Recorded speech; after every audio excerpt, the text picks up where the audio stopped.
So let's dive into it. This is something that we wrote on this end. I think it'll speak for itself. Change, the type of lasting change that we as a people desire, will not come from outside sources until it has taken root and has been birthed from within each and every one of us first. By that we mean that yes, there are clearly laws in place that need to be amended, oppressive systems that need to be disrupted, racial double standards that must be uprooted, racist cops that need to be exposed, removed, and charged accordingly, media propagated motives that can no longer be given access into our homes and mindsets at the cost of our dollars. We are beyond tired, enraged, and unwilling to accept any more excuses regarding equality, which is ordained by God and cannot be delegated and rationed out by any man. Inside of a nation that was built on our backs, our creativity, and only repaid with unjustified bloodshed. And while our country is once again facing unrest and social turbulence, we also cannot allow this opportunity to pass without shedding more light on these current events and address the unspoken hard truth that some seem unwilling to address on their platforms. Our covenant with our Heavenly Father was established when He empowered us black people with the name Israel and labeled us as His peculiar people. And the etymology of peculiar means belonging exclusively to one being, special and particular. And He also laid out the blessings and curses that we can expect if we chose to disobey His commandments. While we are hurting, exhausted, and boiling with emotion, we must also understand that our opposition not only knows our true identity, but have also become masters of our weaknesses and intentionally structure systems to entangle us in sin, which is the only force on this earth that can prevent us from operating in our true power. Sadly, they seem to know more about us than we do ourselves at times.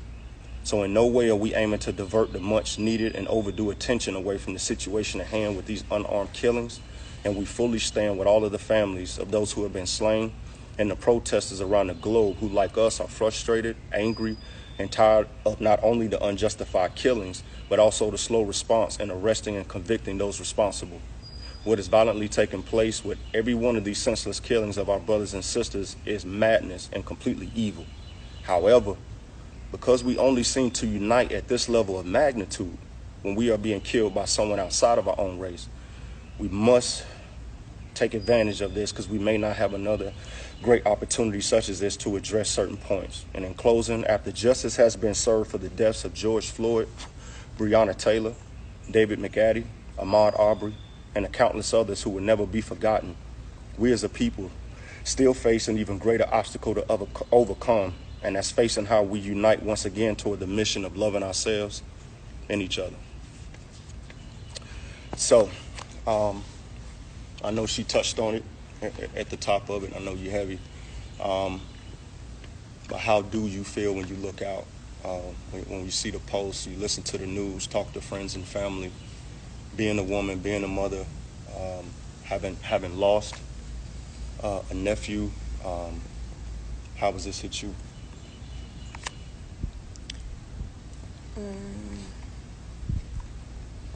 For me, I just think about the older mothers who came before me.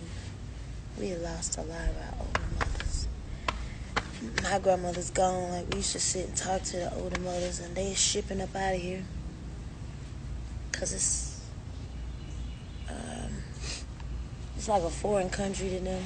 Even though most of our older mothers seen a lot of stuff growing up, they fought to create so much change for their children and their children's children and their children and their children. To see this stuff, like, racism has been around.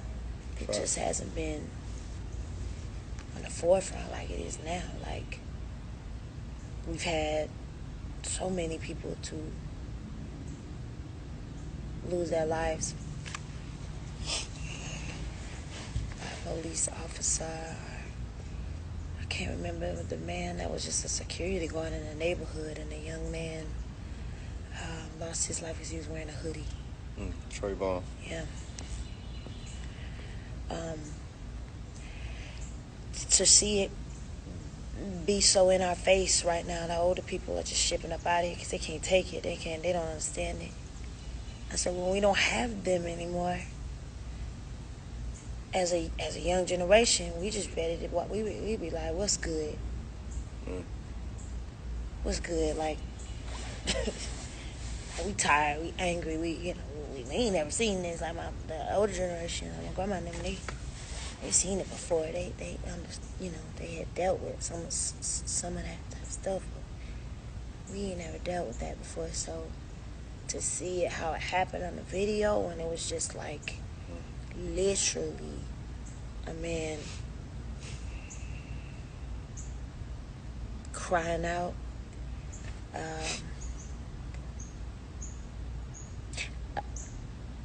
To see the officer in his stance and how he just, oh man, like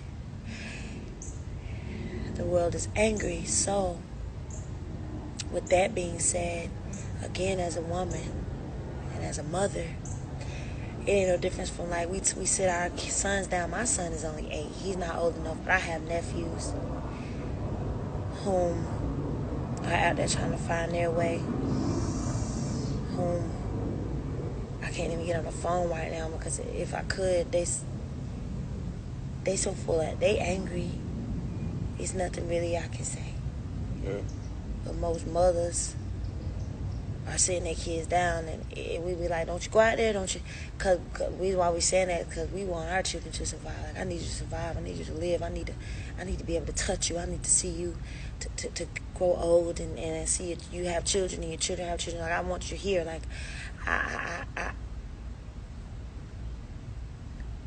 my heart just goes out to his mother. Every mother that has lost a child, Brianna's mother.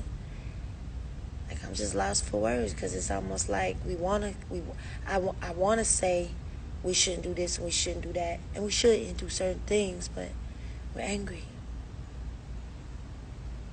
And we ain't used to this. Even though racism has been around. Yeah. We're not used to this. We wasn't raised up. We didn't see that. Right. So we want answers. Matter of fact, excuse my language, fuck answers. We don't want answers. We want change. Excuse my language. But I mean it like that. Like, we don't want no answers. We want change. We want to be treated like we're supposed to be treated. But because now I've educated myself and I understand who I am, biblically, like spiritually, the true Israelite, I'm not sure if change is ever going to come on that end. So now my thing is I'm pleading that change will come amongst us, amongst God's chosen one. I had somebody come up on my page the other day and was like, and I never read my comments, but since all this has been going on, I kind of read because sometimes I have other celebrities or other people hit me in DMs and stuff I normally don't check to ask me to be a part of stuff or just checking up on me, and we're checking up on each other. And so I saw the person say, we are all God's children. And yeah, we are. But he has his 12 tribe, his chosen one. And I know who I am. And that's what I was talking about. And so in order to know what I was talking about, you got to study that to show thyself. You got to study. We got to get in the book. We cannot depend on the law of the land. We cannot depend on the government. We cannot depend on certain things. We got to depend on the book. What's the book? That's the word. That's the Bible. Facts. That's my little 2 cents. And I feel you because my son Trey, he great turned 24, and that's a call. Not only what I never want to get, but I'm not going to get, so the focus is a little less on him because he knows how to navigate. And when he was young, he was actually in the car with me a couple times, and I was pulled over. And I remember one time I had Trey in the car with me, and I got pulled over. I got arrested. My mom had to come get him out the car, and he's seen some things. And so our focus is making sure that Kyan and Cohen, don't have to see our grandsons. But we have to be honest and have these conversations. I think sometimes we raise our children hoping for the best, and we move into certain communities and we do certain things to try to hide them from the ugliness of the world. But at the same time, they have to be prepared, because one of the worst things we could do is present a life to them that's only inside of a cubicle, and then when they step out there, they're hit with it, and they can't respond, they can't react, they can't process. We have to have these tough conversations no more than Now, you know, we used to be able to talk to our kids about sex when they got 13, 14, but now schools are taking it upon themselves to start telling your kid their opinion of sex at 5 years old and 6 years old. We have to own our kids' mindsets. And don't want to get off track, but like we have children, and we have to make sure that they're prepared in case something ever happens to me, you know, something ever happens to us, that they got some jewels that they can carry. And my true opinion is, if this was, I'm going to pretend this was the book, the Bible, this is the only way to do it. That's fair. It's digging deep, like, I think we have to do both, and like we really gonna get to that on that when you covenant say, piece. when you But mean both, what do you mean? um, Both what? Like, after you get off your knees, you got to move your feet, and so right, I'm saying stay on your knees. I'm also saying be down to earth with your kids. Like, that's the one thing that I loved about my mother and my grandmother. They weren't so holy that they couldn't have a regular conversation. facts. Be down to earth with your kids, but go back to the book to make sure that's the that foundation. Pretty much, that's all I'm saying. Yeah, I'm with you. The Bible is the foundation, and there's no point in knowing our identity and who we are if we're not going to abide by the requirements that come with it. And that's why we chose culture versus covenant, because some of the things that we've adopted in our culture are hindering us from walking in the full power of who we are. And I want to get to that, so I had only two more questions. So what are your thoughts on how we responded? Like, you know, I'm seeing people in Paris and France and all over the world. Like, Be careful when you ask me what's my response, because you know mine end up everywhere. Breakfast Club. I'm gonna be honest. Everybody's being honest right now, and we're probably saying things that we've been trying to be politically correct and all of that stuff. But I got teary-eyed at seeing certain, like, I got teary-eyed at seeing the marches and seeing how many people came out. I got teary-eyed all over the world. I got so teary-eyed. Now, my thing was, if we could just take all those people and put the book with it. And do you understand what we could do? Do you understand? They know who we are. Correct. So, my thoughts. Just on how we responded, what you seeing, you know. Because we gotta build up. Like, I didn't like the fact that our people was like looting an hour. And I got it though. I get it though. I get it. And I'm not also saying go loot and do the fancy stores, but I'm saying don't loot ours. Because we work so hard for that. I was reading an article about the Black Wall Street, and Tulsa, Oklahoma. They set it on fire, and so like they know, like wake up, like it belongs to us. That's the only thing I would say. Another thing to piggyback, not to cut your wisdom, but we all saw the videos when there were people outside of our race looting, starting the looting, carefully, strategically putting bricks in place. That was intentional. All of that was intentional to start it off and piss us off and make us look a certain way. So my thing is, but you'll catch them on IG and social media, but you'll see us on CNN. Pretty much. Wake up. Pretty much, because like we powerful, you know. Like, look, at the end of the day, I'm saying, like, don't tear out what we build. And I asked you one day, and I know somebody, you don't know this, but I googled it. I was like, yo, when you mix the color red and blue, what does it make? And I thought I was for sure it was the color brown, but it's like, I looked it up. I think it's like purple, violet, or something like that. But I asked him that question because I feel like if all of our, you know, we got like red and blue, the gangs and everybody, like if we all came together. We got so many sects. You got sects, red, blue, what you call it? You got the Nation of Islam, you got the people of faith and Christianity. If the sects all came together. We got one common gang that we got in common. And that's your skin tone. That's your heritage. And I was like, yo, if we linked up and we stood powerful and strong, and got in our book and abided by our Father's laws, not the laws of the world, like man. Facts. Our Father's laws, then I believe, and correct me if I'm wrong, anybody, but I read my book too much, and I know that I dream too much, and I know that I have a connection with God, and He speaks to me, and I feel Him, and I know that He lives, He's real. I believe He can work those type of miracles that He used to work back in the Bible days when He was parting Red Seas, when He was making bushes burn for Moses, when He sent plagues to Pharaoh. But see, the thing is, God is not less powerful than He was back then. I know it. God has not changed. I know it. We have moved We out got to of line position. up. We have fallen in love with unrighteousness, and we can't have unrighteous lifestyles that are deep in our culture and expect God to move on our behalf, because once again, God has not changed.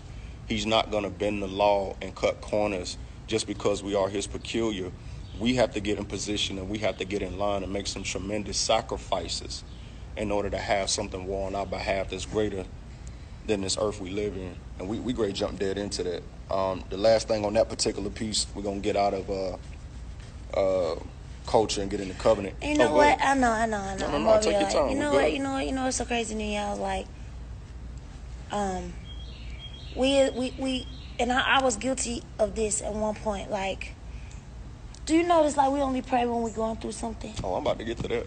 So, like... Oh, I'm about to dive deep. So, like, I used to remember, like, when I first went Idol and I first started gigging and partying and clubbing, and we would dance all night, drink all night, dance all night, spend money on this, spend money on that. Next morning, for me, you want me to be honest? Back in church. Now I'm talking about when I went Idol. Oh, Idol, my bad. Yeah, that was... 45. Yeah. Next morning, we were sleeping to get ready to do it again another night. Mm-hmm.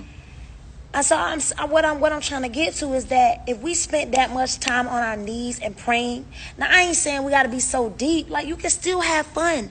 It living and walking up under his word and his laws. It's still fun. We have fun, right? You think it's pretty cool, right? Yeah. But what I'm saying is, like, now is the time when we should be on our knees worshiping, other than fighting with each other on social media, battling with each other. Because that's the other thing that I want to see stop is, if we're going to stand up with each other, we got to stop fighting each other too. That's our culture. I know, but we got to break that. It's not. It's only our culture because they created it. And that started back in the Willie Lynch. Like, that's back in the... They created that to put us against. It's the dark skin against the light skin, the light skin against... We think the way that we think, and it's an amazing thing when you come into the understanding that the way you think, they're not your thoughts.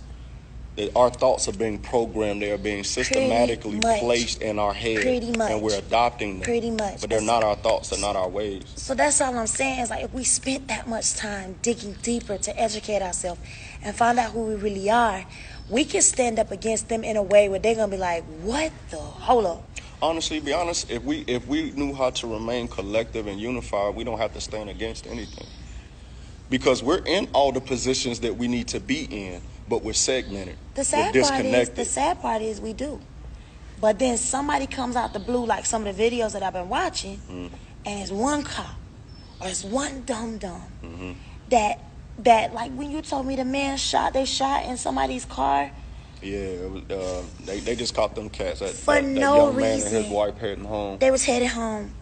3 minutes after curfew, kill it. So it's almost like when stuff starts to happen, even when we're standing, they piss us off again. That's why I keep going back to the fact that we got to stand and get up under the word so we know when those things happen that we don't have it. Who was that? David in the Bible? No. Who was that? Peter? When they came after Jesus, Peter was ready to get down with the get down. Oh, yeah, you slicing the ears. Jesus was like, hey, chill out. Now, slice it's hard. his ear off. Can you hear me now? Like I always say to you, I think I said this one time, it's hard to turn the other cheek. That is hard. Facts. To turn the other cheek. Especially after you done hit me several times in my face, bro. I don't know. It's hard. But see, when they create these mechanisms to instill fear, it's also to get us to lose our faith in God. Because fear is going to want you to have some form of control. And when you have a burning desire for control, it creates anxiety, it creates fear, and you begin to do certain things that actually feel good. They feel good to you, but they work against the divine plan for your life. So you jumping so deep into this next joint, I just want to hit this last one, and we're going to go over the covenant, and we're going to have a good time. Yeah, you go ahead, because you know I'm over here on one. All right, so the last thing, do you believe the built-up tension and frustration from the COVID pandemic and all of the ripple effects that it caused, people losing family members, losing businesses, hard-working people who had created businesses and succession plans and social distancing and not being able to break free, do you feel like it added to the intensity that we're seeing now? And I pose this question because we've seen marches. We've seen our brothers and sisters be killed, and we've come out, but never like this.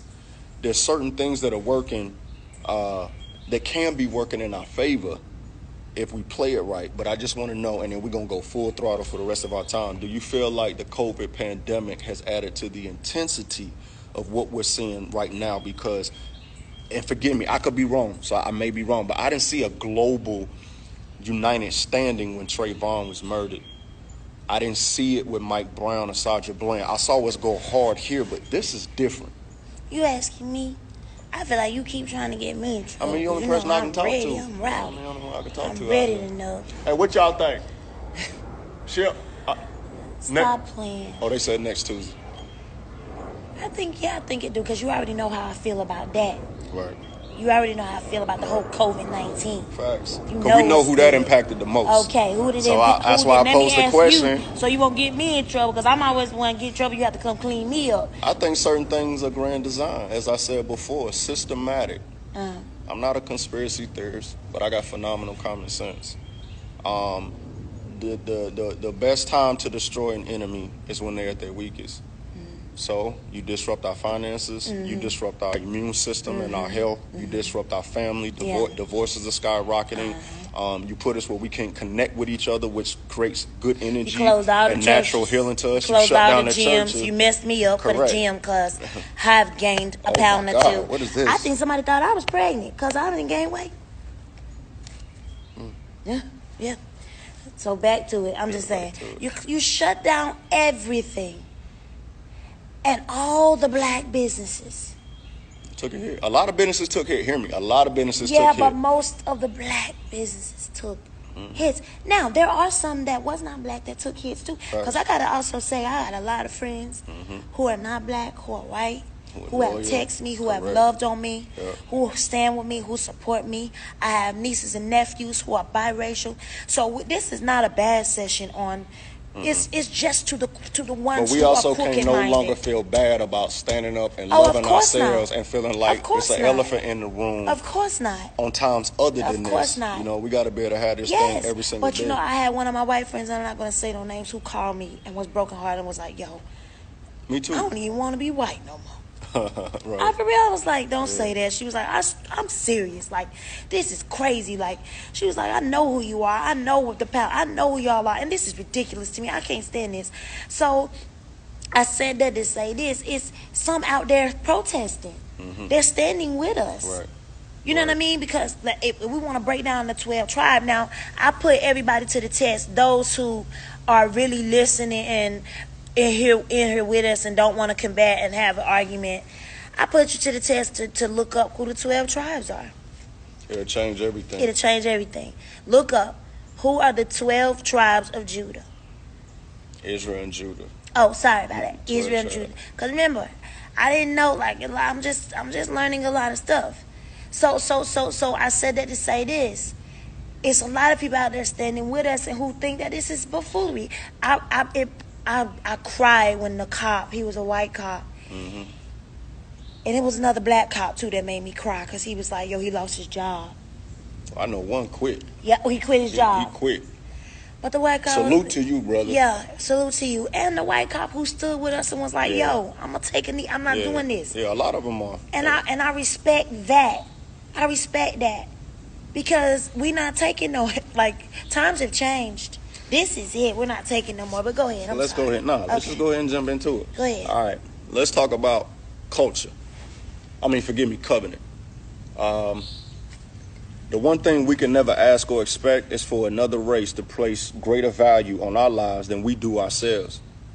At the vicious killing of George Floyd, we are now in a justifiable global uproar.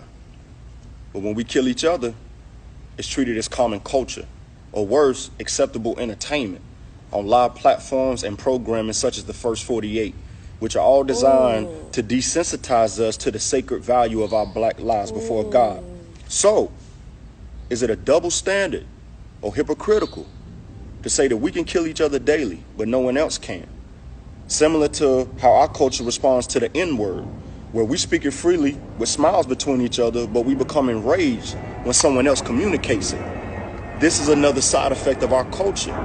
Covenant screams right is right and wrong is wrong, and this must be agreed between us in order for truth to be upheld.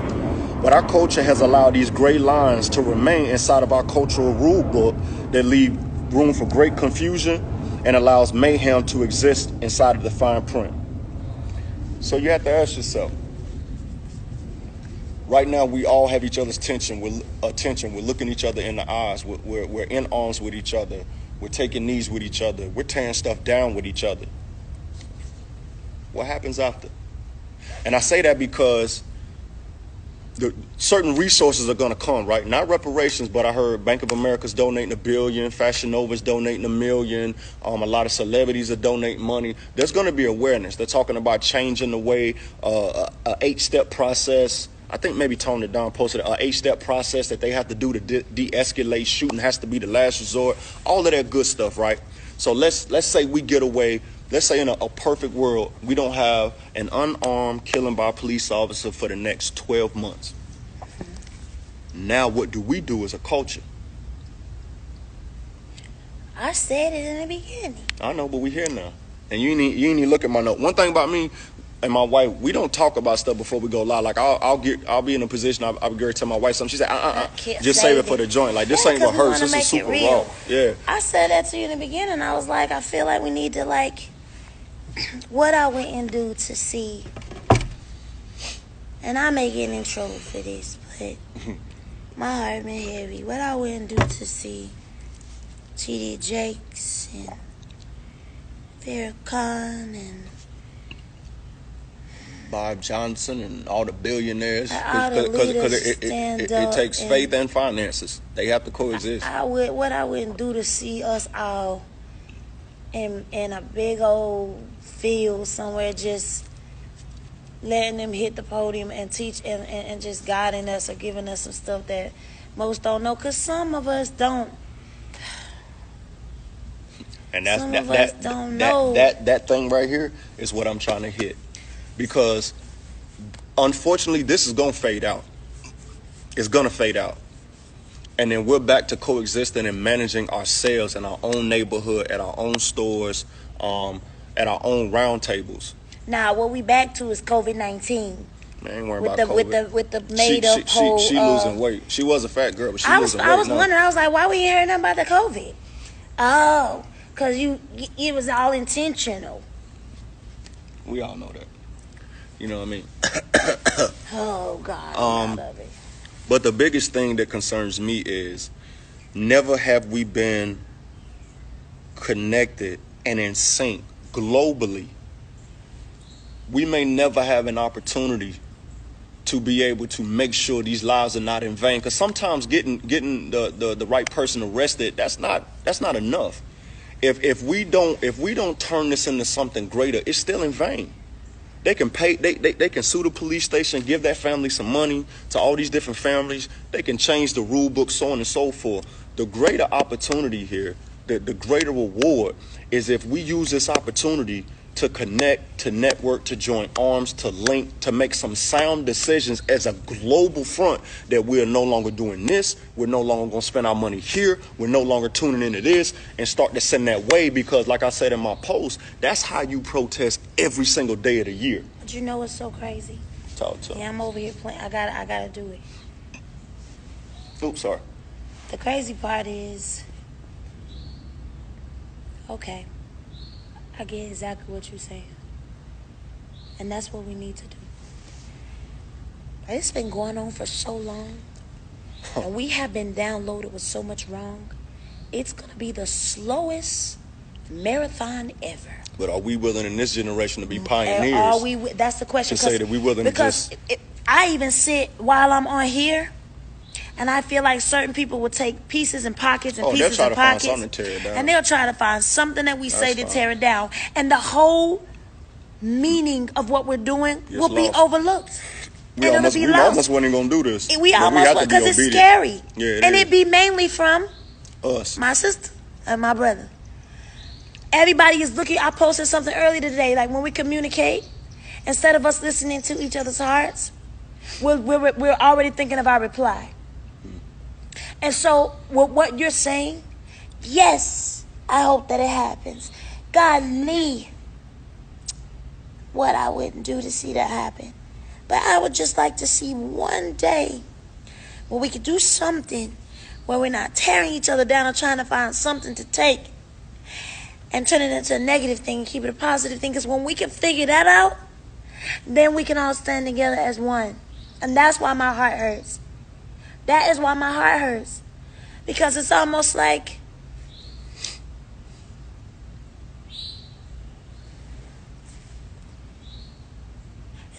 damn if you do, damn if you don't. But I'd rather leave this earth knowing that I did, that I tried, that I was obedient to what he gave me to do, and that I made an effort for my bloodline. Because if you want to, it's in reverse. If you want to change the world, change the home. If you change the home, if every man and every woman says, I'm going to change my home, then you'll change your community. Then you'll change your city, your state, and it continues to go forward. But you know what? It goes back to me home. saying, if we're going to riot, okay, boom. It goes back to me saying we got to get in the word. Without a doubt. And when I mentioned Peter, because he was ready to go get bucked for Jesus. But Jesus was like, don't do it, right? And I was talking to somebody else too, like all the stories that I read on Jesus, like he was not a loud man. He was not like, he might have spoke a couple of scriptures and kept it like boom, boom, boom. It's because he had power. Power don't have to respond with force. And so I feel like if we go out but again, I said, if we go out and riot and not riot, but protest in silence, I feel like I've seen a lot of those. And it's always one cop out the bunch, one person out the bunch to come and do something dumb to make a person say, oh, hell no. You're not finna do my brother like that. Right. You're not finna, right? Right. So I guess that's what we got to figure out is what's the in-between right there. And what's the end game? Like, you know, a lot of people believe you fight fire with fire. You got to fight systems with systems. If there are systems in place that start from where we live, how the zones of where we live is redlined, the educational system, the processes in the economy and the job market, to the prison system, so on and so forth, then we got to come back and fight the systems. We have the buying power, we have the voices, we have the numbers, we have the creativity, the ingenuity, the intellectual property to be able to do something. That's what I'm saying. When all this is said and done, there's got to be more left on the table than the cops being in prison, restitution given to the families, and broken windows and burning cars. I think that's, but I think, oops, sorry. No, you good. I didn't mean to break it. Oh, no, I mean. I think that's where our people get mad, too, because it's like, cops go to where? They'll get theirs. Last place you want to be in prison as a cop. I mean, last place you want to be as a cop is in prison. I know, but it's almost like we be like, you know what I'm saying? Like if one of the night, you know what I'm saying? They get out easy before. Never mind. Again, I say the biggest takeaway from this will be is if we collectively and globally commit to even doing one thing in you know the impact. If we all said, I don't want to say anybody because they didn't come on, you said they shouldn't go get chicken from whatever. But I'm just saying, if we all agree, and it has to be something that makes sense that will send a shockwave. If we all globally, billions of us say we are no longer going to do this, and then we get that in the realm, and we will no longer do this, and we will no longer buy into this and support this or tune into this or whatever the case may be, that to me will have more lasting effects and will be worthwhile for everything that's taking place. Because we can't keep marching all the way till August. So there has to be something for these lives that were taken. The people who will get, people getting hit with rubber bullets in their face in the street. What is going to be the divine and ultimate reward? It won't be nothing if we go back to business as usual. I feel like it would be dope if like we just started our little lives. But it'd be dope if like we could link up with other lives and podcasts and radio stations and do a show and we start educating ourselves. That's it. That's all. And I think we're doing it, but we're doing our thing over here. And then that person doing it over there. So we're not a threat. What I'm saying is we gotta come together. We gotta link up. Let's link up. We're not a threat. Let's link up. Boom. I'm gonna give you something now. Is our time running out? Cause we solid. Okay. I'm gonna tell you something, and this is just my opinion. I will wear this one. Be careful, baby. I'll be careful. I started to ask myself, why were they trying to build a wall? Oh. Why were they putting so much effort, energy, money, different houses in the Senate and Congress going to war with each other, friends not even, why was this wall so important? You better preach, I know where you're going. And I was like, okay, show you right. Because the Latino community are in sync. They'll stay all in one house together. They'll save their money. They won't spend money outside of. They got their own auto parts store. They got their own barbershop. They got their own grocery store. You go to New York, Chinatown got their own Chinatown. We're going to put it in Chinese. If you can't read it, go wherever you want to go. They wanted to build a wall, not just to take all the jobs, and everybody's got their own opinion, but when a nation of that size is unified, has their own language, and they haven't lost their culture. It's a threat. Catch them on Cinco de Mayo. See how it goes down. But it was a threat. Yeah. That's when it hit me to realize we're not a threat. And we got to become that. And we have to become a threat. Am I wrong? Is the part of the 12 tribe? They got to find out for themselves. Okay, I don't even. Please do me that, you guys. I don't care if it's 3 of you, 4 of you, 5 of you. Please go look up who are the 12 tribes. Get your identity first. Your identity is greater than just who your daddy is and who your mama is. You got to understand what you're connected to so you'll know what you're responsible for and what you're entitled to. Don't let social media, don't let these different TV shows, and I ain't going to call none of them out, get you convinced that your identity is something else than it is. Because once you know who you are, you'll know exactly what you're not. Yep. And when you know who you are, you know how you shouldn't walk, how you shouldn't dress, how you shouldn't speak. A lot of people will come, boy, I'm telling you, I don't want to get in no trouble. Don't, Jimmy, just slowly roll. I think they get exactly what we're saying. You know, we had a conversation the other day, and it was like sometimes, I may have to go do something in business or whatever the case may be, and somebody may say, yo, you trying to talk white, or you acting white, or y'all over in this neighborhood living white. I'm like, what makes you think we got it from them? What makes you think that we weren't the lawgivers, or we weren't the creators of science, or that we weren't the creative muscle behind certain things? What has convinced you that I'm acting like something that I shouldn't be? So if I ain't I ain't acting black, but do you really understand? Nah, cause you. But that just gave me something. Ooh, understand? I know exactly what I'm acting like. I'm in tune. Understand what I'm about to say right quick, okay? I don't even think it's called acting black. I think it's rioting. I think it's rage. I think it's anger. I think it's built up. Man, what? No, hear me out. Yeah. See what I'm saying? Yeah. Like it's everything. We have been oppressed. We've been oppressed so much that when we talk to each other as husband and wife, it's pop. Yeah, first. And then it's like, well, how can I? You don't treat your brother like that. You don't talk to your sister like that. You don't talk to your friend like that. Why you so mad with me? It's like when we get upset, it comes from a place of what we have. What this is new for us. I think the same thing about when you sing. But it comes this from been happening. This been happening. So I don't even call it acting black. I think it's just that when we get what black people do when they get excited, we get loud. We passionate. When all our family come together, we get louder. No doubt. Everybody get to talking. Everybody get to, man, let me take it. But it comes from a place of suppression. And I'm speaking less about, and I totally agree with that. I totally agree with that. I'm speaking less about the tempo. I get what you're saying. Yeah. But I'm playing both sides. So of the you party. got right. You see what I'm saying? Facts. You see what I'm saying? Yeah. Okay. I can dig that. I just you get it. I'm saying I get what you're saying. Yeah, and I get what you're saying. And I believe both can coexist. It can. Facts. Because we are. Okay, you get what I'm saying? I get what you're saying. Man, let me tell you something. Oh Lord, and you can't do but so much in an hour. You can't do but so much in a generation. The only thing that we cannot do is nothing. That's the only thing we cannot do. And with time taken, I'm gonna hit this last sentence. The one major difference between our posture as a people during slavery back then compared to our posture today is that when we were joined in chains, we were much more on one accord.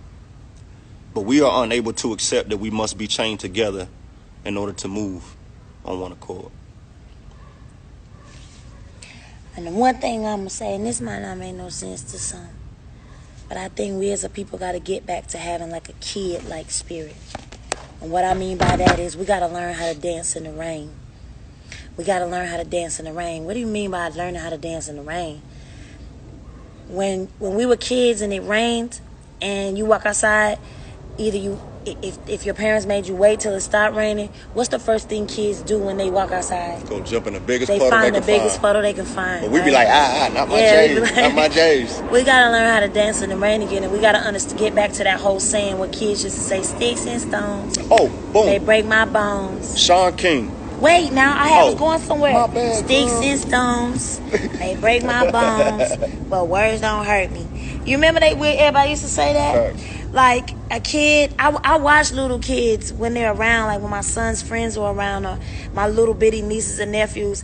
The kids can have a falling out and be back in 5 minutes playing again. Somebody may say something, the kid may just look and be like, And I asked Dallas, like, how'd you feel about that? Why you didn't say something? And he'd be looking at me like, for what?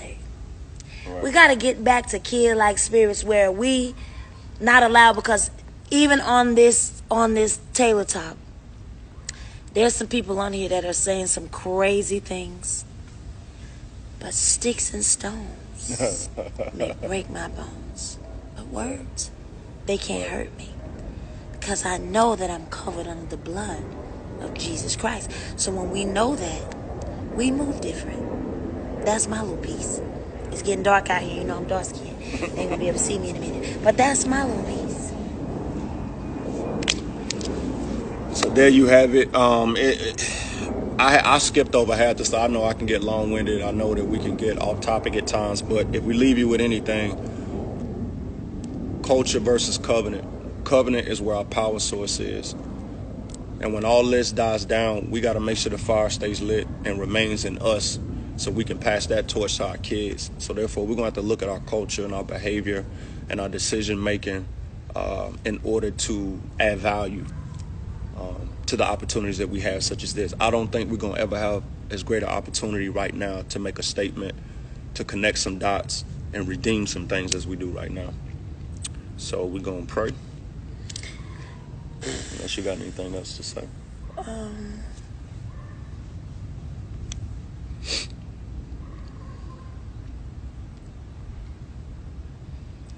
I never thought I would be doing these lives and, Yeah, I know, right? you know, I ain't old, but I never thought it, you know, we would be doing these kind of things. And so my one prayer, and I'm going to leave it as alone, is that we all, just like we did yesterday, we took a day and we, like, it went dark, it went black, and nobody was, like, posting anything. And I wish we could do that more often, where we take a day to, if we're going to go on our social media, use it as a positive thing and not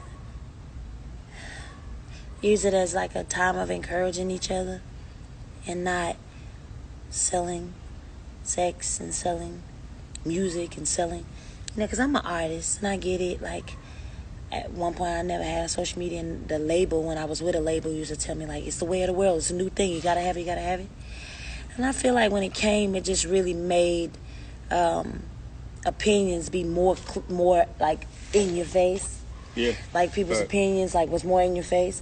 And so then you started having, like, suicides and people, like, what was that we was watching the other day? Was it a movie or a reality show? I believe it was a movie. But anyway, in the movie, the girl, no, it was a reality show. And 90 Day Fiance or 90 Days, something like that. And the girl was so depressed because of all of the feedback she had got from the media. Oh, yeah, I know what you're talking about. So I just wish we could all come together, all the people who have hearts and ready to share love, spread love. I wish we could do more of that, because, like I said, I've been sitting here this whole time, and every now and then I look, because Dorikas is not here, and I've seen, like, some negative things, and I'm like, Right? man, That's going to happen. I know. It You know, just like somebody said, it's- what we can do is get out and vote, and you're absolutely right. But no matter who's in office, we still have to conduct ourselves a certain way as a people. We can't leave it, because it's so dark out here. We can't leave it to who's in office. We can't leave it to who. Because that's the law of the land. Like I was Yeah, saying, they still gonna do what they want to do. Yeah, we have to come together on one accord and tap into a power source that we haven't experienced in this lifetime. That's what we have to do. Yeah, so. And we want y'all to know we love you. Yeah. We wasn't gonna, like, say anything, but our hearts was just so heavy, and we, you know, and we ain't coming. This was, we had to be very, very careful, and this. We still got a lot of stuff to get through. Like, Yeah. you know, we're not trying to overlook anything. We're just trying to take this opportunity to say, with everything that we're facing, let's not allow ourselves to be distracted from who we are and what we're supposed to do and what we're supposed to accomplish together, because we can get so caught up in pandemics and get so caught up in these ridiculous killings that we still don't get back to where we're supposed to be. And to George's family, Man, which they may not ever see this, but I just want to say, it's been a long